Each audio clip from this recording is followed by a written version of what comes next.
የአዲስ አበባ አዳዲስ ገጾቿን እየገለጠ የነዋሪዎችን ያመታት ጥያቄ እየመለሰ የመዲናዋን ተወዳዳሪነት እያላቀ ያለው የኮሪደር ልማት በሁለተኛው ዙር የተጀመሩ መስመሮችም ስራቸው ተጠናቆ የሚጠበቀው አገልግሎታቸውን መስጠት እየጀመሩ ነው። የካዛንቺስ ኮሪደር ልማትና መልሶ ማልማትን አንድ ብላ ያስመረቀችው መዲናዋ አሁን ደግሞ ካምበሳ ጋራጅ ጃክሮስ ጎሮ የሚደርሰውን የኮሪደር ልማት ለነዋሪዎቿ እንካችሁ ብላለች። የኢፌዴሪ ጠቅላይ ሚኒስትር ዶክተር አብይ አህመድና ከንቲባ አዳነች አቤቤም የኮሪደር ልማቱን ለህዝብ አገልግሎት ክፍት አድርገዋል። ከንቲባ አዳነች አቤቤ በዚሁ ጊዜ እንዳሉት የኮሪደር ልማቱ ከመጀመሪያው ዙር የኮሪደር ልማት ጋር ተሳስሮ የተሰራ የሳይክል የእግረኛና ሌሎች ምቹ መሰረተ ልማቶች ተካቶለት የተገነባ ነው። ከአምበሳ ጋራጅ ጃክሮስ ጎሮ የሚሄደው ነው። ከመገናኛ ወደ ቦሌ አየር መንገድ ከሚሄደውና ከሲኤምሲ ወደ ቦሌ አየር መንገድ ከሚሄደው ጋራ ኮኔክት የሚያደርገው ወይም ደግሞ የሚያያይዝ ነው፣ የሚያሳልጥ መንገድ ነው። የመንገዱ ርዝመት ወደ 4 ኪሎ ሜትር የሚሆን ነው። 4 ኪሎ ሜትር የሚሆን የሳይክል መንገድ አለው። 8 ኪሎ ሜትር የእግረኛ መንገድ አለው።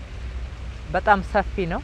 የህፃናት መጫወቻዎች፣ መጸዳጃ ቤቶች፣ ሰዎች እንደዚህ ወጣ ብለው የሚዝናኑባቸው ፕላዛዎች፣ ክፍት ቦታዎችን ለህዝብ ማዘጋጀት ይቻልንበት ነው። በአካባቢው ከዚህ ቀደም የነበረውን የተሽከርካሪ ማቆሚያዎች ችግር የፈቱ የተርሚናል ግንባታዎች መከናወናቸውን የተናገሩት ከንቲባ አዳነች አቤቤ የአካባቢውን ገጽታ የቀየሩ የኢኮኖሚ እንቅስቃሴውን ያነቃቁ ሱቆች ታድሰዋል፣ በአዲስ መልክም ተገንብተዋል ብለዋል። በዚህ መስመር ላይ ፓርኪንግ የሚባል አልነበረም። ለመጀመሪያ ጊዜ ፓርኪንጎችና ተርሚናሎችን በዚህ መስመር ላይ መፍጠር ችለናል። ከዛም ባሻገር ወደ 13 የታክሲና የአውቶቡስ መጫኛና ማውረጃዎች ተካተዋል። ከሁሉ በላይ ግን ይህንን ኮሪደር ልዩ የሚያደርገው ከ800 በላይ የሆኑ ሱቆች ታድሰው እንደ አዲስም ተገንብተው ከፍተኛ የንግድ እንቅስቃሴ እንዲኖር የተደረገበት ኮሪደር ነው። በዚህ መስመር ላይ እንደምናስተዋውሰው ጧት ነርቶ በጊዜ የሚፈልጉበት መድረስ አይቻልም። ከሰዓት በኋላ እንደዛ ነው፣ ቀን እንደዛ ነው። በጣም የተጨናነቀ ትርምስ የነበረበት መንገድ ነበረ። እግረኛውና ተሽከርካሪ አብረው ነው የሚጋፉት። መተላለፊያው ችግር ነው። በጣም ጠባብና አስቸጋሪ የነበረ መንገድ ነው። የመኪና ማቆሚያ የለውም። ከዛው አቅም ደግሞ መኪና ይቆምበታል። ሰዎች የከተማችን ነዋሪዎች ሲገለገሉ ከታክሲ የሚወርዱበት ከአውቶቡስ የሚወርዱበት ቦታ አልነበራቸውም።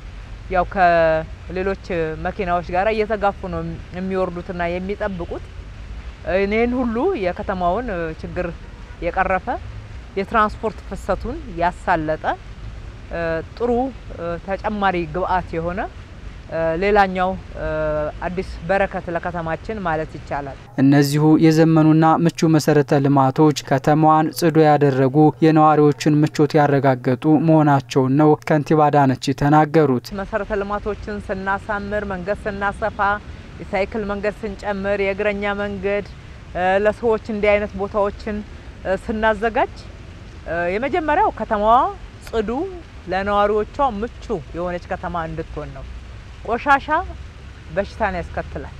ብዙ ትንታኔ የሚያስፈልገው አይደለም። ከዛ መጽዳት ለሰው ልጅ ለመኖር መሰረታዊ ፍላጎት ነው።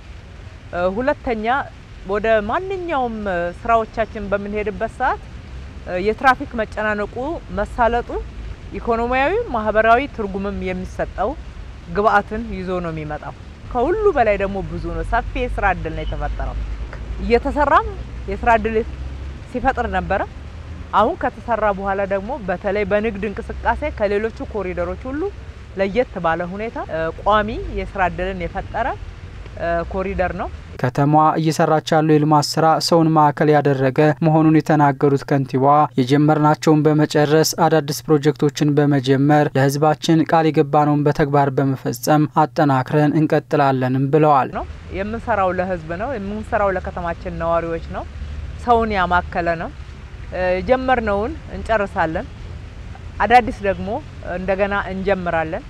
ለህዝባችን ቃል የገባነውን ቃላችንን ጠብቀን እንፈጽማለን። መፈጸም የማንችለውን ቃል አንገባ።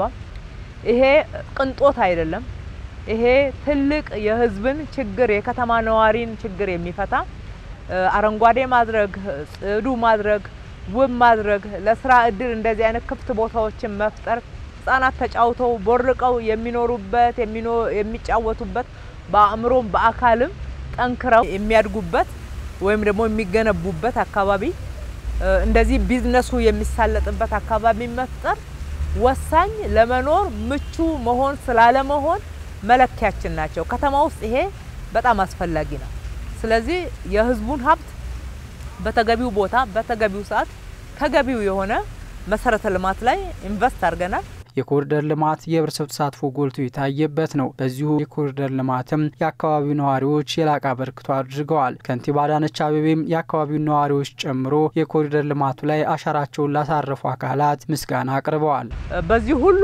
የፕራይቬት ሴክተሩ ደስ ይያላቸው ነው የተሳተፉ ደስ ይያላቸው እያመሰገኑ መጣልን አካባቢያችን ሁሉ ግልጥ አለ ለሊትም ብንሰራ ይሄ አካባቢ አስተማማኝ ሆነ ብለው አስተያየት የሚሰጡበት ነው ይሄ ደግሞ የተጨበጠ እውነት የሆነ መሬት ላይ የምንመለከተው ሀቅ ነው የሰሩትን ሁሉ አመሰግናለሁ የሰሩ ልጆች ይባረኩ የተሳተፉትን ሁሉ በራሴም በከተማ አስተዳደሩም ስም በአካባቢው ነዋሪም ስም በጣም አርጌ አመሰግናለሁ እዚህ ላይ ያስተባበሩትን የኛን አመራሮች የክፍለ ከተማ አመራሮች ሰራተኞቻችን ባለሙያዎች ከቀን ስራ ጀምሮ ዋጋ እየከፈሉ በዝናብና በፀሐይ 24/7 የሰሩትን ሁሉ እጅግ አርጌ ማመስገን እወዳለሁ